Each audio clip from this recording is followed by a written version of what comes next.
नमस्कार दोस्तों, आज हम पढ़ने जा रहे हैं पॉलिटी। तो पॉलिटी मतलब राज्य व्यवस्था। आज हमारी पहली क्लास है।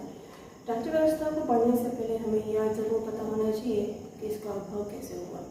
राज्य व्यवस्था ही नहीं, दुनिया के तमाम विषय जो हैं उनका उद्भव कैसे हुआ, आपके दिमाग में पहला सवाल यही आना चाहिए। तो आज हम बात करते हैं कि राज्य व्यवस्था का उद्भव कैसे हुआ। तो देखिए, राज्य व्यवस्था हो या कोई भी विषय हो, उन सभी का उद्भव जो है वो एक शब्द से हुआ है जिसका नाम है दर्शन। ये दर्शन क्या होता है, आइए समझते हैं। तो राज्य व्यवस्था का भी उद्भव जो है वो दर्शन से हुआ होगा, इसलिए हमने यहाँ लिखा है राजनीतिक दर्शन। राजनीतिक दर्शन, देखिए दर्शन मतलब फिलॉसफी। फिलॉसफी एक दर्शन यानी एक सोच होती है, एक थिंकिंग होती है। आप इसको ऐसे समझ सकते हैं, हवाई जहाज, राइट्स ब्रदर के बारे में कौन नहीं जानता। उन्होंने भी पहले इस चीज़ को सोचा था कि हम एक ना एक दिन हवाई जहाज उड़ाएंगे। तो उन्होंने पहले तो हवाई जहाज बनाया नहीं ना, पहले सोचा।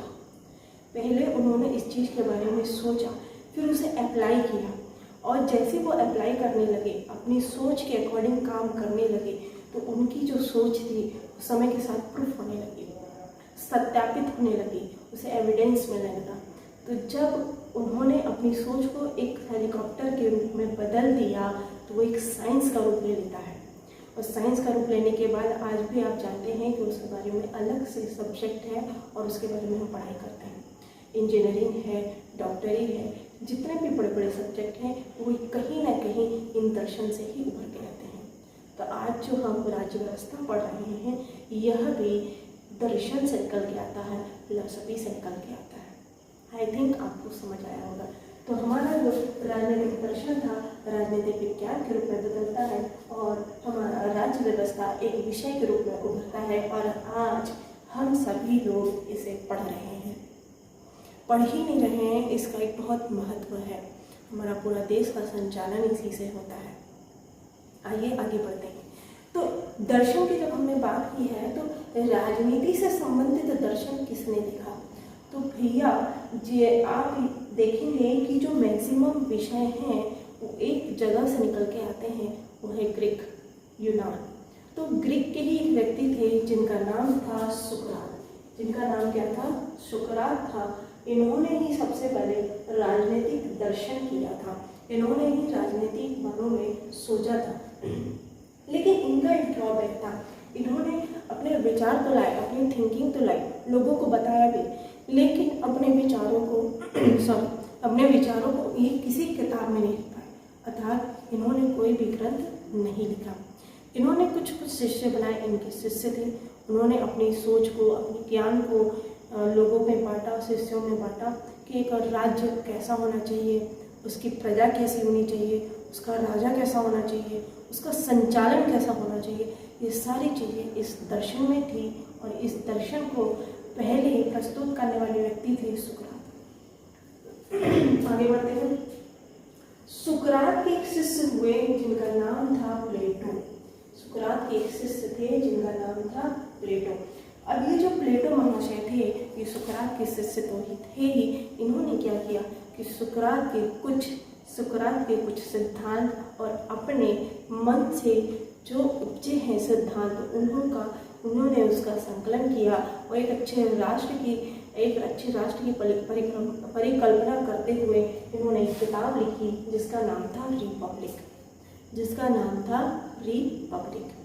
इन्होंने ही, अब प्लेटो साहब ने जब रिपब्लिक किताब लिख ली, तो इनके दिमाग में एक सोच आई कि क्यों ना मैं इस ज्ञान को लोगों में और से ज़्यादा लोगों में बांटूं। तो उन्होंने एक एकेडमी खोल दी जिसका नाम था खुद द एकेडमी। तो देखिए, आपके यहीं से क्वेश्चन बनता है कि राजनीतिक दर्शन की शुरुआत करने वाले व्यक्ति कौन थे? तो वो आएगा, आंसर आप लगाएंगे सुकरात। कहाँ के थे? तो ग्रीक लगाएंगे। इसके बाद सुकरात के शिष्य कौन थे? तो आप बताएंगे प्लेटो। यहाँ पे सुकरात ने कोई ग्रंथ नहीं लिखा है। मतलब अगर आपको एग्जाम में कुछ क्वेश्चन आ जाए किसी भी किताब से, तो अगर वहाँ पे सुकरात ऑप्शन में हो तो सबसे पहले वो हटा दीजिएगा। ये ऑप्शन एलिमिनेशन मेथड कहलाती है, पर उसके लिए आपको तथ्य याद होने चाहिए। आगे बढ़ते हैं। रिपब्लिक किन्होंने लिखी? प्लेटो साहब ने, और इनकी एकेडमी थी द एकेडमी। तो जब प्लेटो साहब का योगदान इतना ही था, लेकिन प्लेटो साहब की जो द एकेडमी थी उसमें बहुत सारे स्टूडेंट थे, और उनमें से एक होनहार स्टूडेंट था जिसका नाम है अरस्तु, और इन्हीं को हम राजनीतिक विज्ञान का जनक कहते हैं। हमारे राजनीतिक विज्ञान का जनक अरस्तु को कहते हैं। क्यों कहते हैं? क्योंकि इन्होंने पॉलिटिक्स नामक किताब लिखी थी।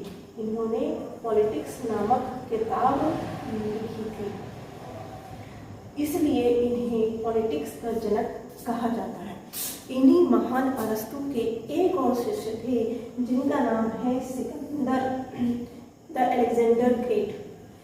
सिकंदर ये भी अरस्तु के शिष्य थे। अब आपके दिमाग में एक सवाल आ रहा होगा, सवाल आना भी चाहिए, कभी कभी क्वेश्चन पूछ लेता है कि ये सारे ऑप्शन देगा आपको, सुकरात, प्लेटो, अरस्तु, सिकंदर, और कह देगा कि आप क्रम जमाइए। तो आपको भूलना नहीं है। सबसे पहले कौन है? सुकरात। सुकरात के शिष्य कौन थे? प्लेटो। प्लेटो ने कौन सी किताब लिखी भैया? रिपब्लिक। और इन्होंने एक एकेडमी खोली थी जिसका नाम है द एकेडमी। द एकेडमी से पढ़कर कौन निकले? अरस्तु। अरस्तु ने क्या लिख दी? पॉलिटिक्स नामक किताब लिख दी, जो कि इनके पॉलिटिक्स मतलब राजनीतिक विज्ञान के जनक होने का कारण बनी। तो देखिए, आप भूलेंगे तो नहीं। तो सुकरात के बाद प्लेटो, प्लेटो के बाद अरस्तु, और अरस्तु के बाद सिकंदर। अब यहाँ बात आती है, अब दूसरा क्वेश्चन देखिएगा। प्लेटो ने कौन सी किताब लिखी थी? रिपब्लिक। और अरस्तु ने कौन सी किताब लिखी थी? पॉलिटिक्स। तो भूलिएगा, अरस्तु ने कौन सी किताब लिखी है? पॉलिटिक्स। द एकेडमी नामक संस्था किसकी थी? तो आप क्या बताएंगे? प्लेटो। और प्लेटो किसके शिष्य थे? किसके शिष्य थे? सुकरात के थे। तो आज का यहीं तक खत्म करते हैं।